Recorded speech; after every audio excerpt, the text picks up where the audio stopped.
Welcome back to పద్దు express. చూసారా, వేరుశెనగ పప్పులతోటి ఎంతో హెల్తీగా చట్నీ, అసలు ఆయిల్ కూడా లేకుండా చాలా చాలా బాగుంటుందండి. అసలు ఆయిల్ కూడా అవసరం లేదు. ఇవి ఓవెన్లో నేను ఫ్రై చేసుకున్నాను. అలాగే మిరపకాయలు కొంచెం, అది కావాలంటే ఒక్క చుక్క ఆయిల్, అంటే కొంచెం ఘాటు వస్తుంది కాబట్టి బాండీలో ఒక్క చుక్క. తర్వాత వేయించిన శనగపప్పు, ఎండు కొబ్బరి. ఇందులో ఇంకా వేయించేది ఏమీ లేదు కదా, మొత్తం చూడండి డ్రైగా ఫ్రై చేసుకున్నాను అనమాట ఓవెన్లో.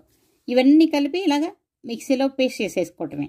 ఇది నిలవ కూడా ఉంటుందండి, ఎండుమిరపకాయలు వేస్తున్నాం కాబట్టి నిలవ కూడా ఉంటుంది. చూసారా, చట్నీ అయిపోయిన తర్వాత మనకు కావాలంటే తాలింపు వేసుకోవచ్చు, అది మన ఇష్టం అనమాట. నేనైతే తాలింపు వేయలేదు. చూడండి, ఇది జొన్న ఇడ్లీలో, జొన్నలు మేము హెల్తీగా చూసారా, చక్కగా ఎగ్గు, జొన్న ఇడ్లీ, వేరుశనగపప్పు చట్నీ ఎంత బాగుంటుంది కదా.